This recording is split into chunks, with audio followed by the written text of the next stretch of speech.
자, 이제 우리 강사 목사님 소개하겠습니다. 덕천 제일교회 섬기시고 우리 김대환 목사님이신데 성함을 잘 기억해 놓으셔야 됩니다.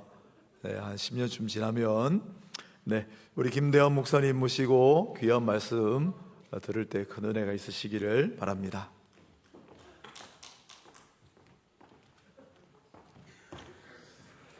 감사합니다.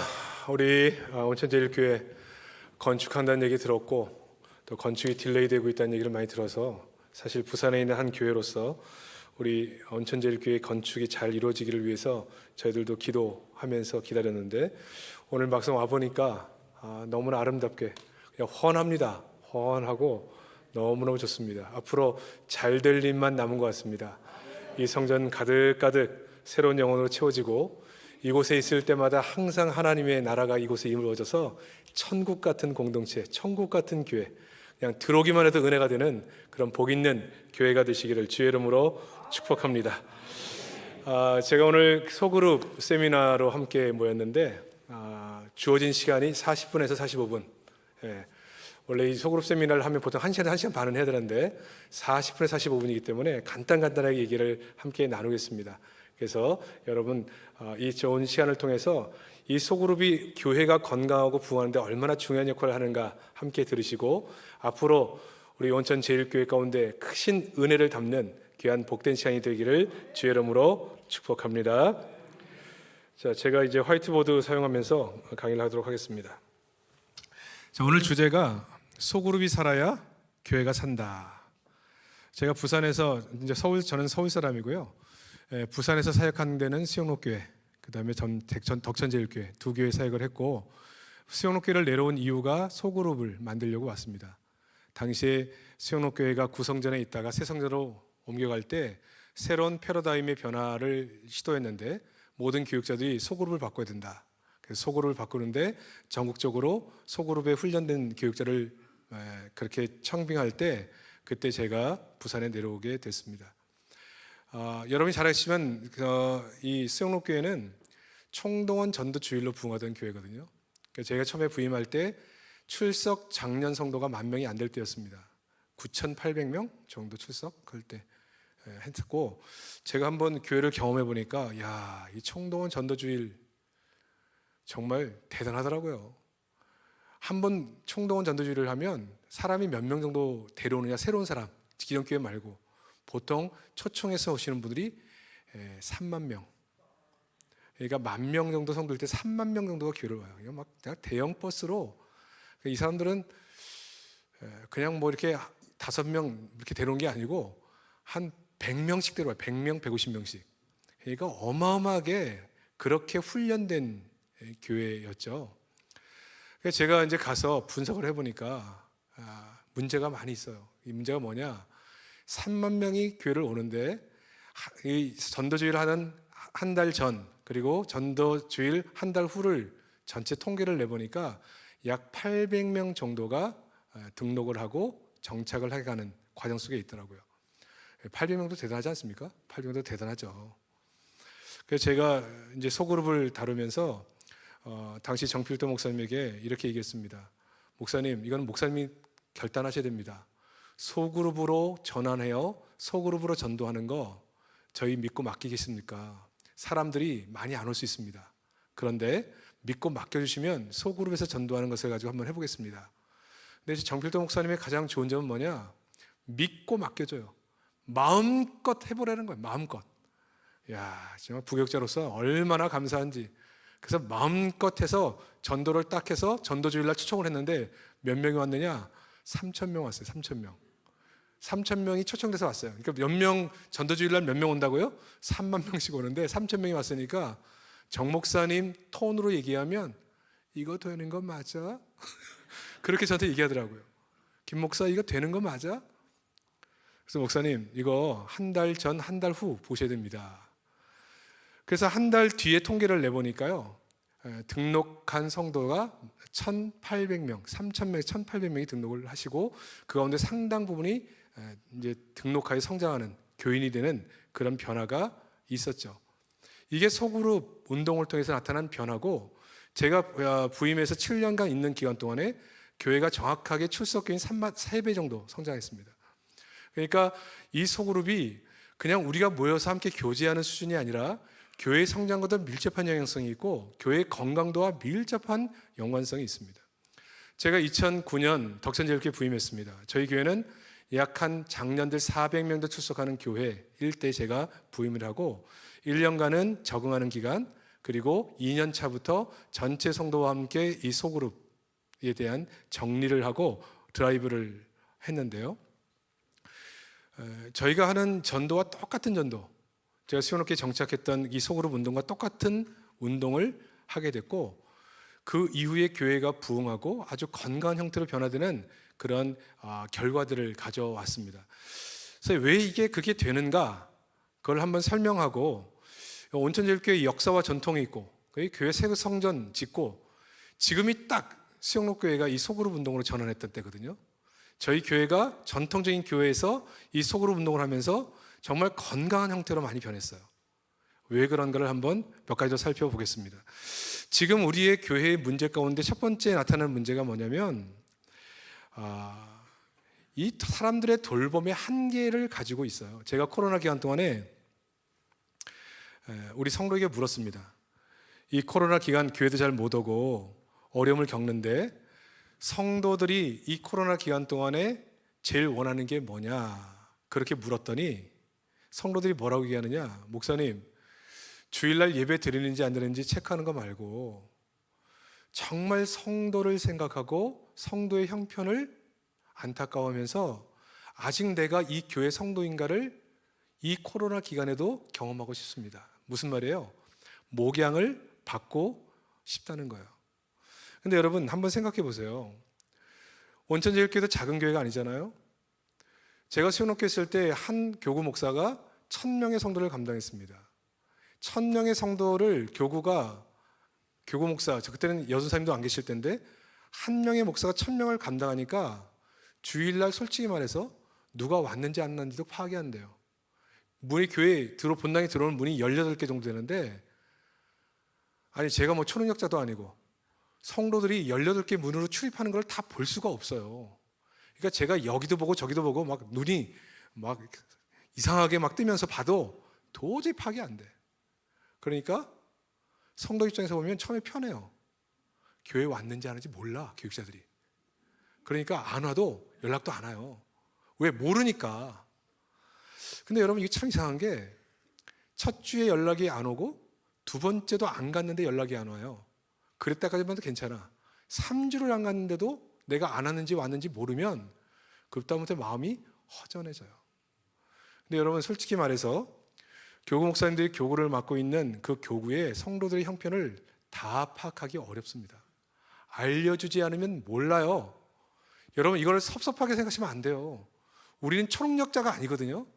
우리가 아픕니다. 이런 가정에 문제가 있습니다. 알려주지 않으면 몰라. 근데 내가 이렇게 아픈데, 내가 이렇게 힘든데 교회가 몰라요. 이게 얼마나 힘들 때는 섭섭한지 몰라. 이런 문제 때문에 소그룹 안에서 성도들의 형편을 정확히 알고 이 정확히 하는 형편이 정확한 목양으로 연결되는 소그룹이 발달되지 않으면 교회는 군중 속의 고독으로 갈 수밖에 없습니다. 제가 수영록교회 부임했을 때도 1000명의 성도가 있지만 많은 성도들이 그러한 공허감을 느끼더라고요. 사람이 이렇게 많은데 외롭대요. 나를 아는 사람이 없대요. 내가 아픈 것을 아는 사람이 없대요. 그래서 저희가 진단하고 소그룹으로 전환했습니다. 소그룹은 뭐냐? 우리 하는 이 구역 모임이나 사랑방 모임의 소수의 사람들을 내가 목회자의 마음으로 그들을 관리하는 거거든요. 그러니까 이 소그룹 안에서 많은 사람들을 관리하는 게 아니라 소수의 사람들을 관리하니까 그의 이름을 알고 그의 가족 형편을 알고 그 가정에 무슨 일이 있는지를 정확히 아는 이 사랑방 구역장의 목양을 통해서 교구 목사님과 연계하게 되니까 교회의 성도들의 형편을 정확하게 이해하게 되고 정확한 타이밍, 골든타임에 목양이 되는 겁니다. 그러니까 저희 교회도 성도가 작은 숫자가 아닌데 모든 성도들의 형편과 어려움을 우린 알아요. 성도를 만나면 그 성도 가정에 어떤 문제가 있는지를 알아요. 교육자가 아는 게 아니고 평신도 리더십 소그룹 리더들이 그것을 파악해서 우리에게 알려주기 때문에, 다 알기 때문에 만나면 그 얘기를 해줘요. 그러니까 너무너무 성도는 감사해야 하죠. 우리를 알고 우리를 위해서 얘기해주고 기도해주고 적절한 타임에 케어를 해주는 겁니다. 그러니까 목양적 필요를 채워준다는 얘기예요. 그러니까 여러분, 성도들이 코로나 기간에도 내가 이 성도, 우리 교회 성도인 것을 경험하고 싶다. 저희는 그렇게 하기 위해서 뭘 하나 만들었느냐, 코로나 기간 때 아닙니다. 이 기도 지원팀이라는 걸 만들었어요. 기도 지원팀. 그래서 교회 못 나올 때 100명의 성도를 단톡으로 묶어가지고 성도가 어떤 어려움이 생기면 거의 단톡에 기도 제목을 딱 올려요. 저희가 어디가 아픕니다, 잠깐 사고가 있었습니다, 올리면 그 100명의 단톡방의 성도들이 바로 문자를 올립니다. 지금 설거지 중이지만 설거지 중단하고 기도에 들어갑니다. 운전 중인데 차 지금 가로에 세웠습니다, 기도합니다. 그냥 100명의 성도들이 계속 문자가 올라와요. 그 문자를 볼 때마다 어떤 마음이 든다고요? 내가 이 교회 성도구나. 이 성도들이 내 마음을 알고 우리 형편을 아는구나. 나를 위해서 기도하는구나. 이분들의 간증이 뭐냐? 너무너무 감격스러워서 그 집에 있는데 눈물이 난다, 눈물이. 그래서 기도해요. 기도한 이후에 응답이 되면 응답받은 거를 거기 올려요. 성도님들이 기도해 주셔서 이게 응답을 받았습니다. 그러면 막 이모티콘 올라와서 박수치고 난리치고 그냥 감사해하고 축하하고, 떨어지지만 교회를 나오지 못하지만 내가 이 교회의 성도, 우리가 한 가족이구나. 소그룹의 역할이 이런 역할입니다. 여러분, 사실 우리 외롭지 않습니까? 우리 여기 남자 성도들 계시는데, 여러분, 우리가 현역에서 은퇴하고 집에 들어와서 살 때 여러분 속마음 얘기할 때 있습니까? 정말 우리 아픔 고통 얘기할 곳이 있습니까? 우리 남자뿐 아니라 여자분들도 마찬가지, 우리 모든 사역에서 은퇴하신 분들도 마찬가지. 외롭지 않나요? 만나 얘기하고 속마음을 털어낼 곳이 없어요. 이러한 것들을 우리가 극복해내려면 소그룹이 발달되지 않고는 없습니다. 방법이 없어요. 여러분, 성도들이 한 사람 한 사람 관리를 하는데 교구 목사님, 전도사님이 발로 뛰어서 그 모든 형편을 알아낸다? 불가능합니다. 그래서 저희는 우리 소그룹의 리더들이 한 주에 한 번은 신방을 반드시 하게 되어 있습니다. 직접 방문하는 신방 외에 전화나 톡으로 신방을 하게 되기 때문에 그 주간에 일어난 모든 일을 다 알죠. 이 아는 내용을 저희는 이제 이 소그룹이 한 4-5개 모이면 마을이라고 하는데 마을장에게 보고를 해요. 필요한 것들은. 그 마을장들이 볼 때 이것은 교구 목사님이 알아야 된다면 교구 목사님에게 얘기를 합니다. 이 얘기는 담임 목사님이 알아야 된다. 담임 목사에게 연락이 와요. 그러니까 성도 가운데 담임 목사가 알아야 될 내용이 그 주간에 다 들어와서 알게 됩니다. 그럼 제가 연락을 해요. 제가 문자를 보내요. 그러면 그걸 너무너무 고마워하는 거죠. 문제가 생기기 전에 개입합니다. 그래서 저희 교회가 이것을 뭐라고 표현하느냐? 예방목회다. 문제가 터져서 수습하려고 뛰어다니는 게 아니고 미리 어려움들을 알고 적절한 목양의 관심과 접근이 되기 때문에 문제가 일어날 만한 일이지만 문제가 일어나지 않도록 그들을 케어하는 사역입니다. 저희는 목양 사역자들은 하루에 한 번은 자기 목양에 해당되는 모든 성도를 위해서 이름을 불러가며 기도하게 되어 있습니다. 그러니까 저희는 새벽에 구역장님들, 우리는 사랑장이라고 얘기합니다. 마을장들, 교사들, 하루에 한 번은 기도해야 돼요. 무조건.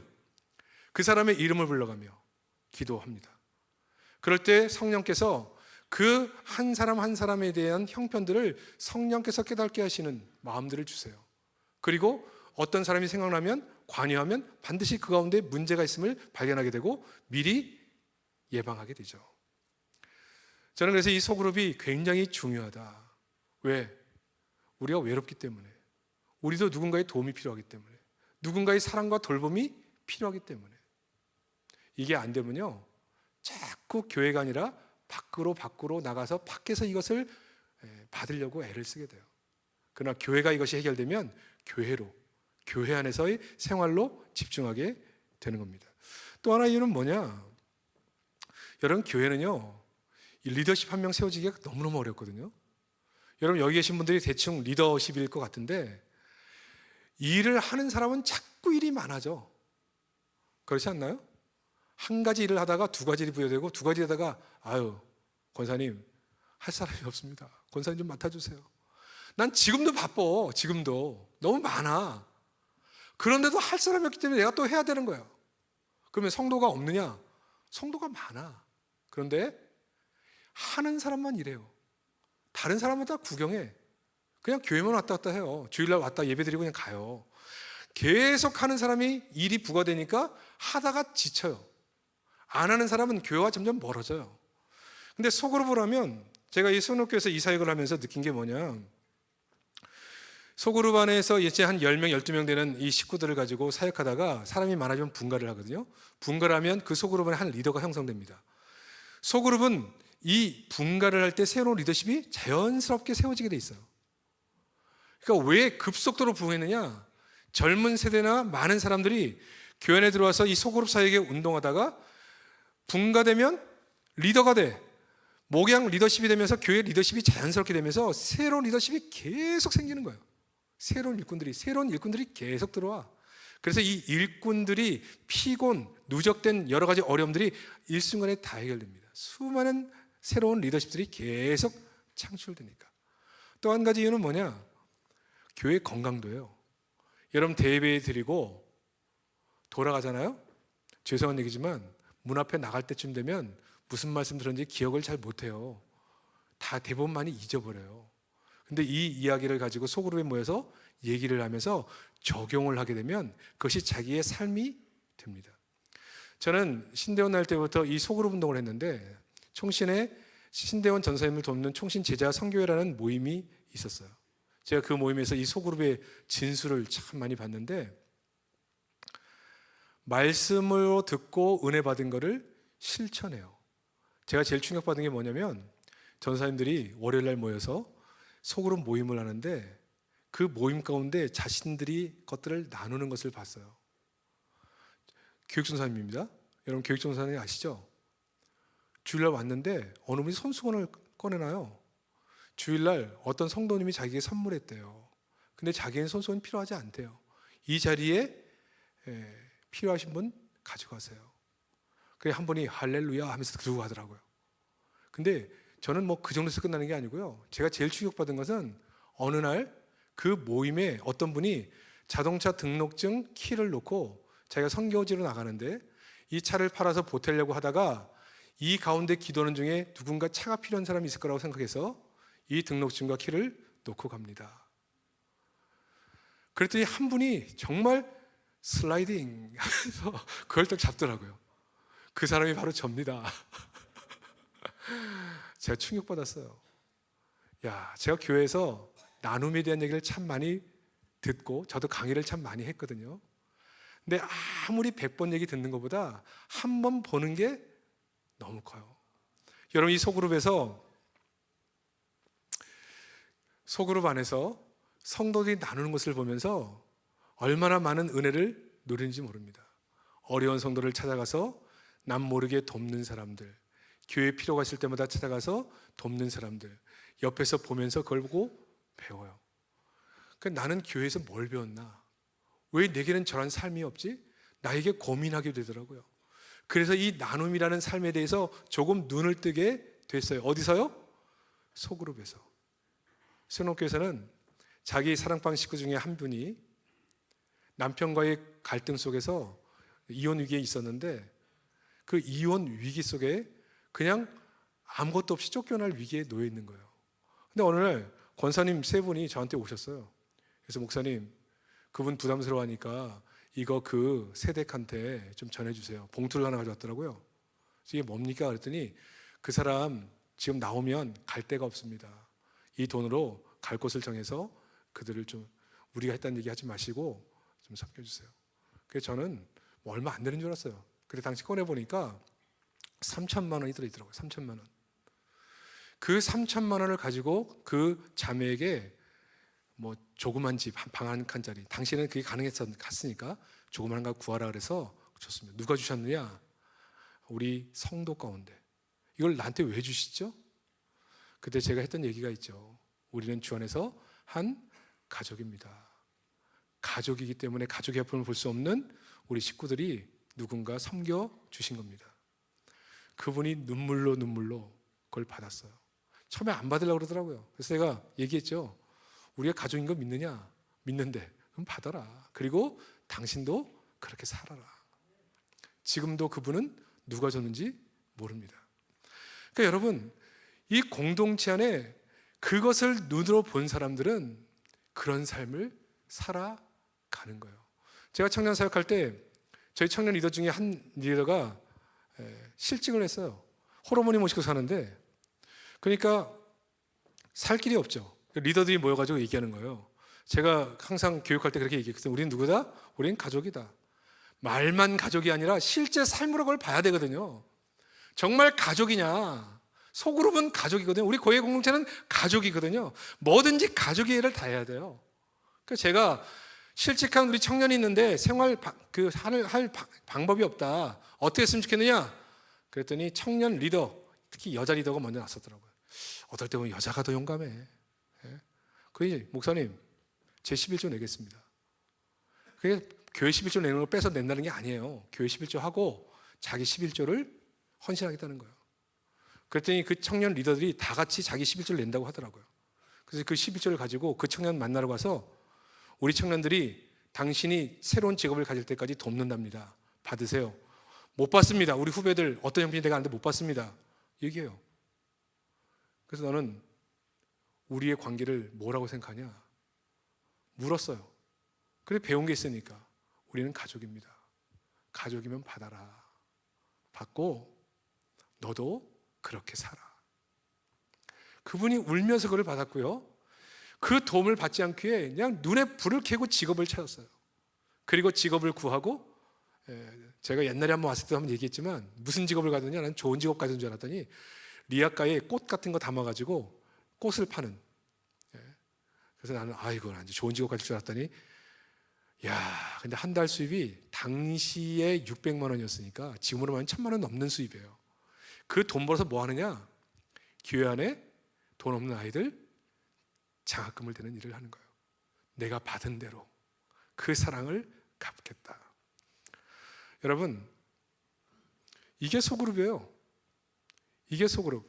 이 안에서 돌봄을 받고 사랑을 나누고 사랑을 전하고 가족의 일을 다하는 거죠.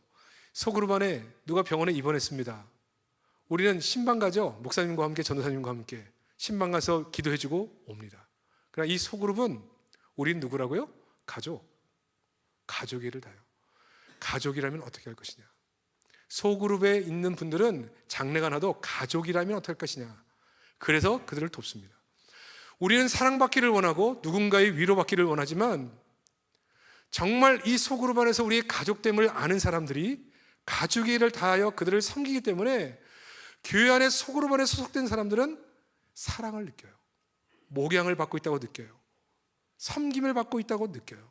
그리고 그 본대로 자기도 그렇게 살아요. 그러니까 교회에 모이면 즐거움이 있어요. 사람을 봐도 행복이 있어요. 왜? 여러분 명절에 가족들 안 모였습니까? 그냥 보고만 있어도 좋잖아요. 함께만 있어도 좋아. 왜? 가족이니까. 어려운 가족, 돈 많은 가족 그런 거 없잖아요. 가족은 가족이기 때문에 좋은 거예요. 그러니까 여러분 이렇게 살면요, 교회가 모이면 웃음꽃이 피고 교회가 모이면 긴장감이 있는 게 아니라 그냥 기쁨으로 찬성이 넘치고 사람들의 얼굴이 천국을 누리는 얼굴로 변화되고, 그러니 그 예배가 은혜스럽지 않겠습니까? 그 흩어지면 주의 일들을 감당하는 사역들이 마음껏 일어나는 거죠. 저희 교회도 작은 교회는 아니지만 저희 교회로 오시는 많은 분들이 저한테 항상 그렇게 얘기해요. 이 덕천제일교회는 분위기가 가족 같다. 등록한 새 가족들이 그래요. 성도들은 많은 것 같은데 가족 같다는 거예요. 저희는 심지어 선교사들도 그래요. 저희 교회 오면 가족 같다. 무엇 때문에 그렇습니까? 이 소그룹 운동 때문에 그래요. 소그룹으로 모여서 가족의 예를 다하고 서로 나누고 섬기고 베풀고 사랑을 나누는 이것이 얼마나 교회 생활을 행복하게 만드는지 몰라요. 즐거움이 있어요. 저도 가끔 소그룹에 가보지만 정말 좋습니다. 같이 밥 먹고 사랑하는 얘기하고 우리가 예배드리며 하나님을 만나고 또 은혜 받고 기도하는 건 너무너무 은혜스럽고 좋지만 성도들과 깊은 교제를 나누는 것 자체가 얼마나 좋은지 몰라요. 그러니까 교회가 정말 가족같이 되고 서로의 형편을 돌아보고 섬기는 모임이 되는 겁니다. 이걸 교회론적으로 얘기하면 에베소서 2장 20절 이하에 보면, 에베소서가 교회에 관해서 얘기하는 거잖아요. 그 교회에 보면, 제가 시간 없어서 다 읽어보지 못하지만 교회를 하나의 건물로 예수님을 기초석으로 모시고 모든 성도들이 서로 연결하여 하나의 교회로 만드는, 에베소 2장 20절이 그렇게 써 있습니다. 제가 잠깐 이해를 돕기 위해서 말씀을 드린다면, 제가 한번 읽어볼게요. 너희는 사도들과 선지자들의 터 위에 세움을 입은 자라. 그리스도 예수께서 친히 모퉁이 돌이 되셨느니라. 그 안에서 건물마다 서로 연결하여 주 안에서 성전이 되어가고 너희도 성령 안에서 하나님이 거하신 성처소가 되기 위하여 그리스도 예수 안에서 함께 지어져 가느니라. 예수님이 기초석, 사도들, 선지자들의 터, 산 돌인 털들이 올라와서 이렇게 모여서 서로 연결하여 하나가 되어져 가는 것을 뭐라고 표현한다고요? 교회. 그러면 이 위쪽에도 이렇게 산돌이 올라오겠죠. 이 베드로전서에 보면 이걸 산돌이라고 얘기하는, 산돌. 이게 연결하여 하나가 되어가는 것이 교회라는 거예요. 교회. 그러면 교회라는 것은 세 가지 구조가 있잖아요. 첫 번째는 예수님과의 관계 때문에 이 밑면이 다듬어져서 예수를 닮아가는 곳, 예수님 만남. 두 번째는 성도와 성도들이 날카로운 부분들이 서로 부딪혀가면서 이게 다듬어져서 서로 연결하여 하나가 되는 성도와의 관계. 마지막 세 번째는 이 윗면인데, 서로 날카롭고 다듬어지지 않은 부분을 누군가를 섬기며 떠받으면서 여기가 다듬어져가는, 그래서 서로 연결하여 하나가 되어가는 것이 교회. 이게 교회예요. 우리는 이미 예수 그리스도를 만나서 훈련받는 것은 잘 알고 있습니다. 그러나 교회는 성도와 성도 사이의 차이, 갈등, 어려움들 속에 들어가서 불편하지만 부딪히고 화해하고 문제 해결이 안 돼서 기도하면서 누가 성숙해요? 우리 서로가 성숙해 가는 거예요. 저희 교회 얘기해서 안 됐지만 저희 교회도 갈등이 참 많은 교회였거든요. 그러니까 원로 장로님 사이에서 과거에 어려움이 참 많이 있었어요. 서로 면에서 이렇게 서로 이제 갈등이 많았던 그 과정 속에서 서로 많은 시간이 지나서 함께 어려움을 겪었는데, 제가 지금도 잊지 못하는 것은 임직식 날 한 분의 장로님이 원로 추대 이제 투표를 하는 날이었는데, 그날 평소에 교회를 잘 나오지 못하시던 서로 사이가 안 좋았던 은퇴하신 장로님이 그날 오신 거예요. 그러니까 성도들이 수군거리고 막 웅성웅성거렸죠. 야, 또 무슨 얘기를 하실까? 아니나 다를까 공동이 하는데, 의장, 제가 긴장이 딱 되더라고요. 또 무슨 말을 하실까? 앞에 나와서 마이크 발언권 받아서 얘기하시는데, 우리 장로님 우리 교회에서 수고 참 많이 하시고 애쓰신 분입니다. 투표하지 말고 만장일치로 성도들이 박수로 받으시면 좋겠습니다. 관계가 안 좋은데 반대쪽에 있는 분인데 그 발언을 하신 거예요. 그러니까 성도들이 그 얘기를 듣고 박수를 치더라고요. 어떤 분은 울어요. 그리고 그 두 분이 이 자리에서 끌어안고 그렇게 화해하는 모습을 보여주셨어요. 이렇게 하면서 성도와 성도 사이가 하나가 돼요. 그것을 보는 사람들마다 이런 차이와 다름으로 함께 있는 과정 속에서 이런 하나님의 은혜를 주시는 거죠. 그래서 교회가 교회되어가고 견고해지고 상처 아픔이 치유되고, 이 과정을 경험한 사람들이 견고하게 서서 새로운 사람들을 그렇게 끌어안고 섬기는 과정 속에 이 교회 공동체가 이렇게 견고한 형태로 형성되면서 이것이 우리에게 축복이 되는 겁니다. 여러분, 이런 은혜가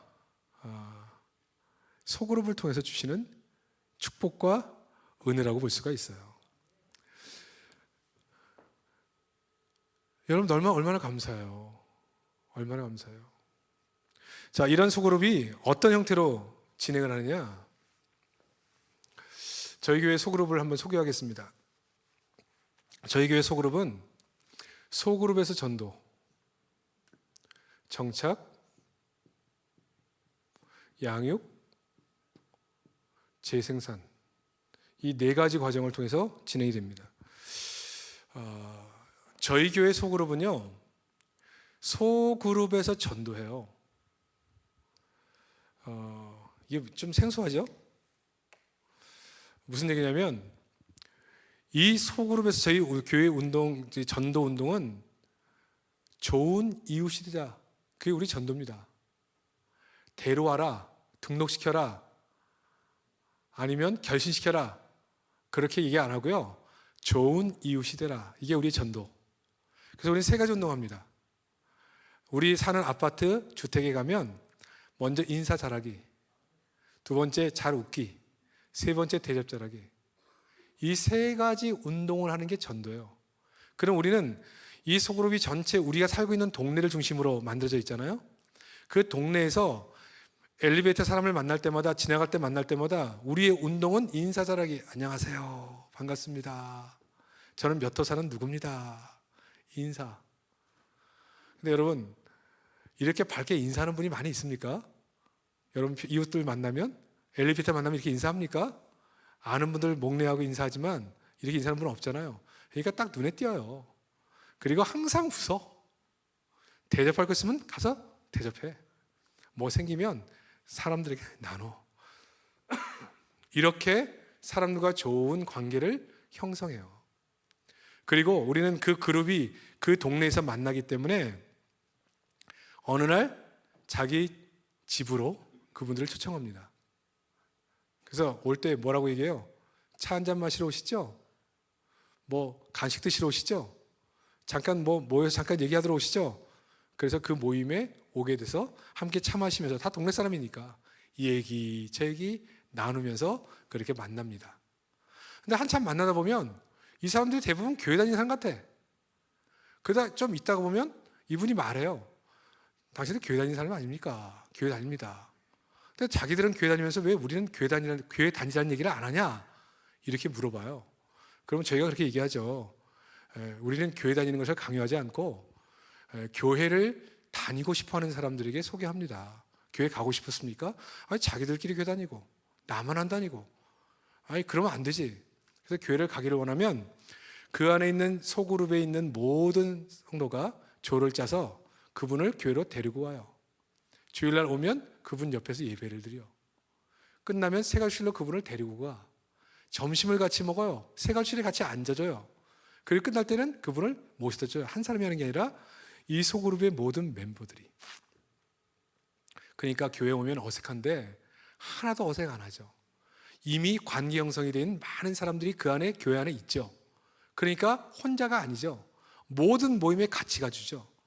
그러니까 교회를 와서 정착하기가 되게 좋습니다. 그러니까 저희 교회는 이 소그룹을 통해서 이렇게 아파트와 주택의 관계를 맺고 있는 사람들이 아직 교회를 오지 않지만 같이 만나고 얼굴을 아는 사람들이 몇 명 있느냐? 약 3,000명가량 있습니다. 3,000명. 뭐 놀랬지도 않으시네. 남의 교회 얘기라고. 우리는 코로나 기간 동안에 새 가족이 끊어지지 않았습니다. 이유는 뭐라고요? 우리의 전도는 나가서 사람을 데려오는 게 아니고 관계 형성된 자들이 교회를 가고 싶어 할 때 데려오기 때문에 계속 새 가족이 있어요. 우리는 대상자가 명확히 정해져 있습니다. 왜? 이렇게 관계 형성이 된 사람. 그래서 우리는 사랑방 전도 축제라고 하는 그 기간에 이렇게 형성된 사람들을 교회에 모시고 오죠. 근데 모시고 오면 정착률이 높을 수밖에 없죠. 왜? 이미 아는 사람이 있으니까. 모든 시간을 함께 하니까. 그러니까 부담도 덜해요. 여러분, 전도를 많이 하신 분들의 고통이 뭐냐? 전도해 오면 내가 전도까지 하겠는데 와서 교회에서 챙기지를 못하겠어요. 내가 한 명 전도한 게 아니라 여러 명을 전도했으면 계속 따라갈 수가 없잖아요. 교회에서 일이 많은데. 근데 사랑방에서 다 해줘. 그분과 함께 있어주고 밥도 같이 먹어주고 사람들도 소개시켜주고. 제가 이제 이 운동을 하다 보니까 저희 이제 아시는 집사님 가운데 이게 뭐든지 아멘하고 받고 실천하는 게 중요하거든요. 그래, 목사님이 좋은 이웃이 되라고 하셨지. 그래, 나도 좋은 이슈 한번 돼보자. 그래서 이제 자기가 가는 곳마다 인사 잘하고 잘 웃고 이걸 한 거예요. 이분은 매일 목욕을 가시는데 목욕 갔을 때 목욕탕 들어갈 때마다 여러분 남자 목욕탕에는 제일 입구에 뭐가 있어요? 남자 목욕탕 제일 입구에 목욕들 안 가세요? 들어가면 제일 먼저 보이는 게 뭐예요? 남자 목욕탕 사우나 가면 제일 앞에 입구에 있는 거. 예, 구두 닦는 분이 계세요. 구두 닦는 분이 그 앞에. 여자분은 알려고 하지 마시고 남자분 구두 닦는 분이 있고 들어가면 테이블, 예, 거기 데스크가 있죠. 그 안에 좀 더 들어가면 세신하시는 분이 있어요. 들어갈 때마다 인사. 안녕하세요. 여러분 목욕하러 갈 때 인사합니까 보통? 안 하잖아요. 그러니까 특이하게 보는 거죠. 들어갈 때도 안녕하세요. 잘 계셨습니까? 예? 그렇게 열심히 이 세 가지 운동을 통해서 야 목사님이 잘 섬기라고 했는데 어떻게 섬길까? 연말에 엽서 한 장 써가지고 거기에 2만 원 돈 딱 넣어서 1년 동안 내가 이렇게 사우나하고 몸을 잘 씻을 수 있도록 도와주셔서 감사합니다. 그 세 사람에게 사람을 시켜서 보냈어요. 그랬더니 이분들이 깜짝 놀라는 거죠. 자기가 이 목욕탕 하면서 이런 사람을 처음 봤거든. 세 사람이 같이 모였어요. 누구냐? 이렇게 인사하는 사람이. 딱 보니까 한 사람 기억나. 특이한 사람이 있거든요. 들어올 때마다 인사하셨던 분. 그분을 수소문에 찾습니다. 그랬더니 모 교회에 다닌다는 거예요. 교회 다니는 사람은 교회 다니는 사람을 교회 가는 거를 제일 좋아한다. 주일날 양복 쫙 빼입고 문 닫고 교회를 찾아와서 밖에서 교육자들이 왔다 갔다 할 때 그런 인상착의를 가진 사람을 찾는 거예요. 근데 그 사람 많은 사람 가운데 찾습니까? 근데 마침 그때 그 집사님이 거기를 지나가다가 그분을 만나죠. 완전히 이상가족 상봉처럼 서로 만나서 우리 같은 사람에게 어떻게 이렇게 하십니까? 어떻게 교회 오셨습니까? 서로 끌어안고 얘기하고. 야, 옆에서 보는 저희들도 감동이 되더라고요. 감동. 그러니까 이렇게 해서 그분이 어떻게 하셨느냐? 교회 등록했어요. 세 분. 은혜 받고 나서 뭐 하셨느냐? 목욕탕 앞에 교회 주보 전도지 놓고 전도하는 분들이 됐어요. 여러분 이게 관계를 통해서 전도하는 중요한 역할이에요. 우리는 좋은 이슈 대장이기 때문에 모든 식당에 가면 절대로 함부로 하지 마라. 사람 부를 때 어이 일로 와, 물 줘, 반찬 더 가져와. 우리 교회는 저런 사람 없습니다.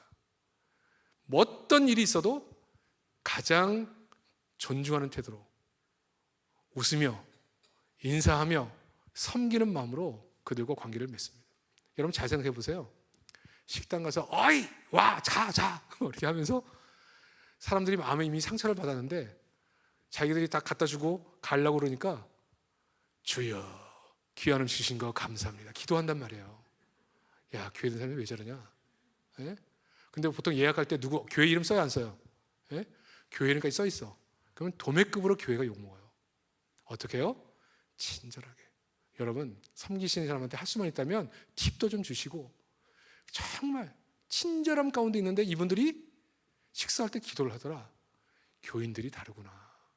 저희는요 좋은 이웃이 되자는 운동으로 뭐까지 하냐면 한날은 택시 타고 오는 운동합니다. 자가용 다 놓고 택시 타고 교회 오기. 그래서 뭐예요? 택시 기사들에게 웃고 인사하고 선물도 줘요. 수고 많으시죠. 그리고 어디 가자 그래요? 덕천제일교회 같이 갑시다. 이런 손님이 없어요. 이런 손님이. 자기들에 대해서 그렇게 존중해주고 선물까지 주면서. 그러면 이분들의 마음속에 뭐가 있느냐? 덕천제일교회 참 좋은 교회구나. 그럼 손님 탈 때 기사님 혹시 이 근처에 무슨 좋은 교회도 있습니까? 그럼 어느 교회 얘기하겠어요? 덕천제일교회. 어느 날부터 이 운동하고 나서 사람들이 등록자가 많아. 왜 오셨습니까? 기사가 일로 가라 그랬습니다. 이 운동에 대해서 제가 여러 교회에서 강의를 했는데 이거 실천하는 교회 중에 하나가 울산에 있는 대형교회. 제가 한번 그 영상, 교회 소개하는 영상에 보니까 이거를 해가지고 엄청나게 효과를 봤더라고요. 예? 좋은 이웃이 돼서 소그룹으로 하는 전도. 그럼 정착은 어떻게 하느냐? 이렇게 올 때 소그룹에서 이분들을 잘 섬겨 정착시키죠. 근데 사랑방 모임을 하는 것들을 훈련받아요. 저희는. 그러니까 여러분 옛날에 제가 한번 와서 이 소그룹 리더 훈련을 한번 한 적이 있는데 기억나는지 모르겠습니다. 저희는 이 사랑방의 모임은요, 제일 먼저 뭘 하느냐? 포옹의 포옹. 포옹. 남자 성도는 남자 성도들끼리, 집사님 어서 오세요. 여러분 포옹 해보셨어요? 성도들끼리? 합니까? 안 해봤어요? 저희 장로님들하고도 이렇게 포옹 자주 합니다. 장로. 내가 처음 부임해가지고 장로님 사랑합니다. 왜 이러십니까? 왜 이러십니까? 지금은 잘 아시죠? 사랑방 모임할 때 안 하죠. 근데 여러분, 이 사람의 품에 안기는 것이 어떤 느낌인지, 남자를 안아주는데도 거의 사랑을 느껴요. 위로가 돼요. 그러니까 여자분들이 오실 때 집사님 한 주간 평안하셨습니까? 꼭 안아줘요. 여러분, 저는 이게 교회 문화였으면 좋겠어요. 그냥 만나서 악수하는 것도 좋지만 만날 때 꼭 안아주면서 축복해 주는 거, 포옹해 주죠. 두 번째, 소그룹을 모이면 대화를 해. 대화. 우리는 적용을 중심으로 한 모임으로 모이기 때문에 앉으면 사람이 다 올 때까지 안 기다려요. 한 사람이 와도 대화를 하는데, 이 대화가 뭐냐? 저희는 심정 대화라는 걸 배우거든요. 마음을 나눌 수 있는 대화. 그 대화를, 제가 오늘 약속된 시간이기 때문에 시간이 많지 않아서 다 하기는 어려운데요. 이 대화를 하는데 이 대화 훈련을 받아야 돼요. 대화 훈련. 그래서 이 모임 안에서 마음을 쏟아내요. 왜 쏟아내는지를 설명해 드려야 되는데 조금만 얘기를 해볼까요? 여러분 기억나는 분이 있을지도 모르겠지만 제가 하다가 시간 되면 끝나겠습니다. 필요하시면 또 한번 불러주세요. 우리 대화에는 1단계부터 5단계의 대화가 있다 그랬죠? 대화. 우리 리더십들은 이걸 다 훈련받습니다. 자, 1단계는 일상적인 대화라고 얘기하고요. 2단계는 정보를 나누는 대화, 3단계는 생각을 나누는 대화, 4단계는 마음을 나누는 대화, 5단계는 영적인 대화. 제가 이제 만든 겁니다. 자, 사람의 대화가 말이 통하려면 1단계 대화를 하면 1단계로 답이 와야 되거든요. 생각을 물어본 대화를 하면 생각. 오늘 온천제일교회 소그룹 세미나 어디 삽니까? 물으면 몇 시에 어디 삽니다. 3으로 가면 3으로 와야 말이 통하는 관계라 얘기해요. 근데 말이 안 통하는 관계는 어떤 관계냐? 예를 들면 마음을 전하기 위해서 얘기 시작했는데, 이래서 어떤 세대기 교회 와가지고 소그룹에 가서 자기 아들 키우면서 너무 힘든 거예요. 그래서 그 모임에 와서 얘기했어요. 아들 때문에 너무 힘들어요 요즘. 그러면 아들 때문에 힘들다, 이거 몇 단계 대화입니까? 아들 때문에 힘들어요. 몇 단계? 생각을 알고 싶은 거예요? 마음을 알고 싶은 거예요? 마음. 내 마음이 힘들어서 마음의 대화를 하고 싶은 겁니다. 그럼 뭐라고 얘기해야 돼요? 참 많이 힘드시군요. 이렇게 대화를 해야 돼요. 근데 우리 교회에서 제일 못하는 게 뭐냐면 이런 거예요. 아들 때문에 힘들어요. 그랬더니 권사님 한 분이 물어보는 거죠. 집사님 혹시 아이가 몇이에요? 아들 하나인데요? 아유 집사님, 하나 가지고 이렇게 힘들게 하면 어떡해. 나 8 키웠잖아, 8. 그 농촌에서 이 아이 키우느라고 아이 학교 보내고 나머지는 걸리고, 그 막내는 데려가지를 못해서 그 기둥에다가 묶어가지고 먹을 거 놔두고 그러면서 일하고, 애가 그 끈 풀어져가지고 땅에 떨어져서 흙 먹으면서도 밭이 이렇게 80 넘은 거 그렇게 잘 컸어. 하나님이 다 키워주셔. 왜 걱정해? 여러분, 이 말씀이 우리가 신앙적인 관점으로 볼 때 맞아요, 틀려요? 사실 틀린 말이 없어요. 하나님이 다 키워주셨죠. 그러나 우리의 대화가, 내가 마음이 힘들어서 대화를 시작했으면 마음으로 답을 줘야 돼요. 마음으로. 근데 우리는 뭐 해요? 가르치죠. 이 가르치는 건 생각이거든요. 4단계로 말을 했는데 3단계로 답을 주고 있어요. 그러면 이 사람은 그 다음부터 입을 닫습니다. 힘든 얘기 안 합니다. 왜? 뻔하니까. 또 설교 들으니까. 제가 아들 때문에 너무 힘들어요. 그럼 뭐라고 얘기해야 돼요? 아들 때문에 많이 힘드시군요. 이번 한 주간이 많이 힘드셨겠어요. 이렇게 대화를 돼야 사람의 마음이 열리고, 마음이 열리면서 자신의 문제를 쏟아 놓는 거예요. 문제가 쏟아 놓으면 그 다음부터 하나님이 개입하심이 있고 성령의 역사하심이 있는 거죠. 이런 훈련을 통해서 이 모임 안에서 사람들이 마음을 쏟아 놓아요. 그리고 문제가 드러나면 그 문제를 가지고 기도하게 되고 하나님의 역사를 경험하게 되는 거죠. 그러니까 이 사랑방 모임을 좋아하게 돼요. 그냥 교회에서 모이는 모임이 아니고 내 삶을 나누는 모임, 위로받는 모임, 도전받는 모임, 힘을 얻는 모임. 제가 수영록했을 때 이 남자들 모임이 잘 안 되거든요. 그래서 제가 밤에 3그룹의 남자 모임들을 했습니다. 새가족도 있고. 제가 해보면서 느낀 게 뭐냐면 정말 남자들이 외롭다. 그걸 느꼈어요. 우리 예수 믿는 남자는 갈 곳이 없어요. 갈 곳이.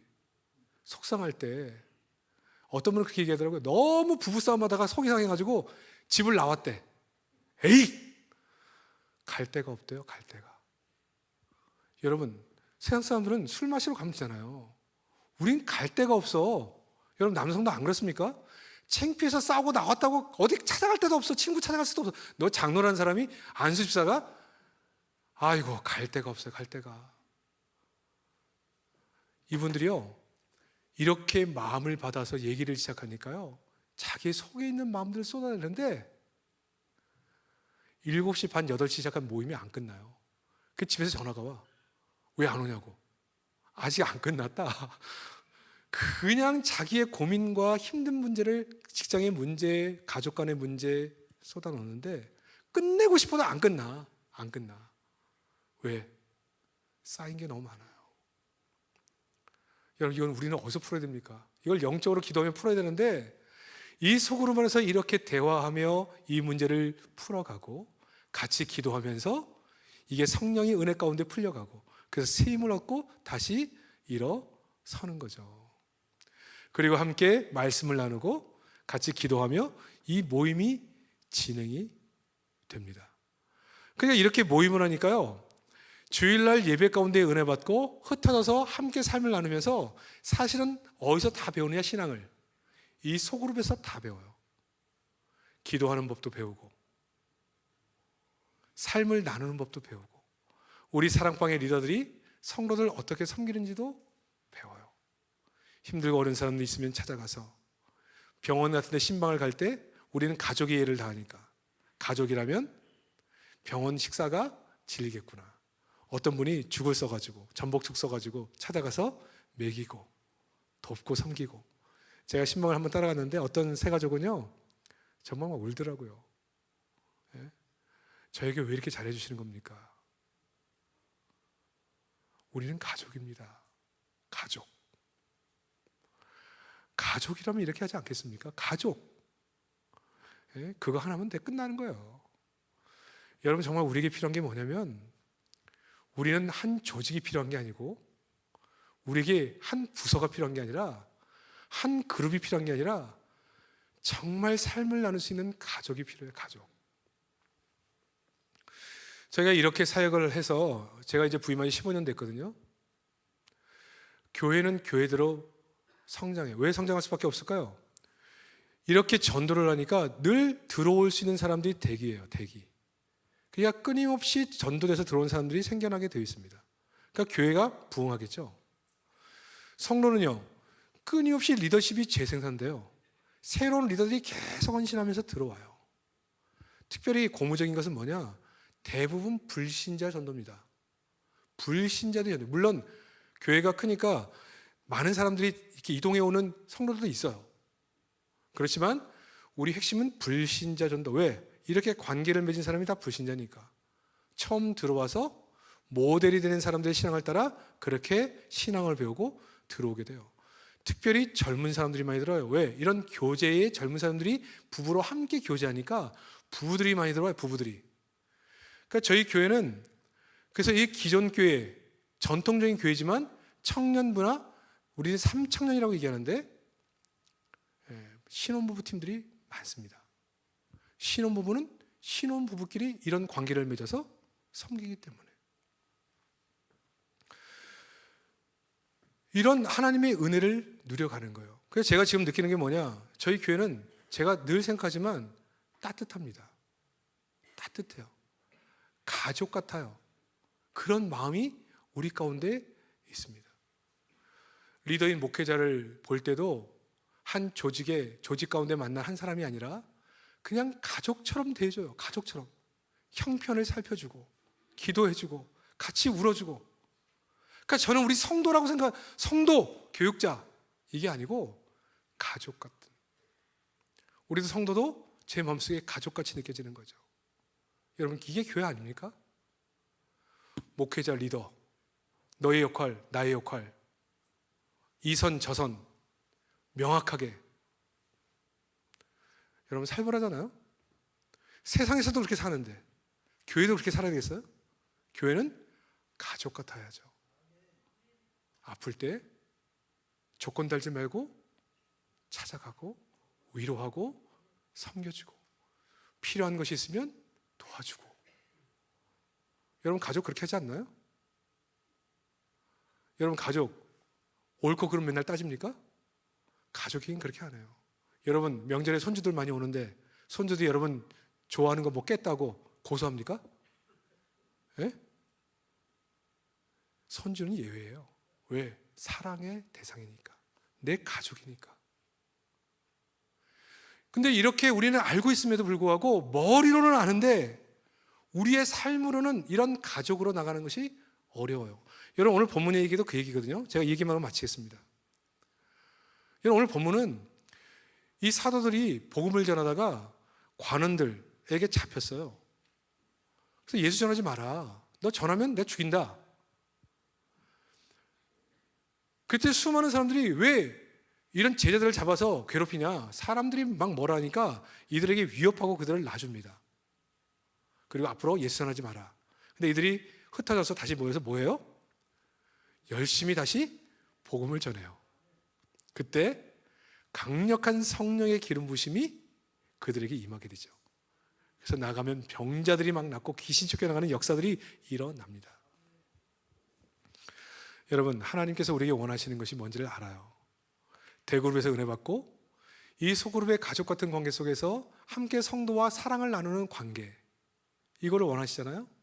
그럼 우리는 이 하나님의 뜻을 이루기 위해서 기도하고 마음을 드리는 거예요. 오늘 이 제자들처럼 하나님, 이성의 주의 복음을 전하기를 원하시는데 저들이 나를 위협하지만 담대히 하나님 말씀 전하게 하여 주옵소서. 그런데 내 성품, 내 능력으로 할 수 없는 그 일을 하게 하기 위해서 성령이 강권적으로 이를 사로잡으시는 거예요. 그래서 복음을 전하게 해요. 병 고치는 능력이 나타나요. 우리도 마찬가지예요. 하나님이 원하시는 이 소그룹에서 사람들을 사랑하고 섬기기로 결정하고, 때로 마음에 들지 않는 사람도 있고 불편한 사람이 있지만 하나님이 사랑하시라고 하셨으니, 섬기라고 하셨으니, 하나 되라고 하셨으니 하나 되게 하신 성령의 능력을 붙잡고 그렇게 살려고 애를 쓸 때 내 힘으로 안 되는 이 일을 성령의 기름 부심으로 하게 하신다. 그래서 여러분, 이 성령의 역사는 주의 뜻을 이루고자 하는 교회 가운데, 소그룹 가운데, 성도 가운데 충만하게 임하는, 충만하게. 소그룹을 하면서 하나님, 우리 사랑방 식구들 한 명을 사랑하게 해 주옵소서. 정말 가슴으로 붙잡고 사랑하게 해 주옵소서. 여러분, 교회 안에 사람들과 갈등이 있거든요. 근데 정말 하나님이 기뻐하시는 게 뭐냐? 하나 되는 것이고 사랑하는 거거든요. 근데 이 사랑의 힘이 내게 없어요.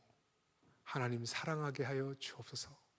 그를 용납하기를 원합니다. 사랑하기를 원합니다. 근데 내 성품으로 안 돼. 내 능력으로 안 돼. 그때 성령의 강력한 역사심으로 우리를 사로잡아 그 일을 하게 하시는 겁니다. 그러니까 여러분, 이러한 역사가 사실 우리 교회 모든 사역, 영혼이, 새로운 영혼이 오고 그들이 막 부흥하고 성장하고 하나님 사람 되는 것이 다 성령의 역사인데, 이 강력한 성령의 역사는 주의 뜻을 따라 순종하고자 하는 성도들을 통해서 일어나는 역사. 저는 온천제일교회 참 어려운 중에도 건축을 다 완성하시고 정말 새로운 패러다임 속에 새로운 역사를 이루기를 원하는 마음으로 여러 가지 은혜를 나누고 있지만, 정말 이 아름다운 성전에 하나님이 기뻐하시는 영혼으로 가득 차시기를 주의 이름으로 축복합니다. 하나님을 향한 사랑으로 모일 때마다 모든 공동체의 사랑이 넘치고 섬김이 넘치고 성령의 기름 부심이 넘치는 모임들 돼서 소문난 교회 되게 하시고, 사람들이 온천제일교회가 사랑이 넘치고 은혜가 넘치는 교회다.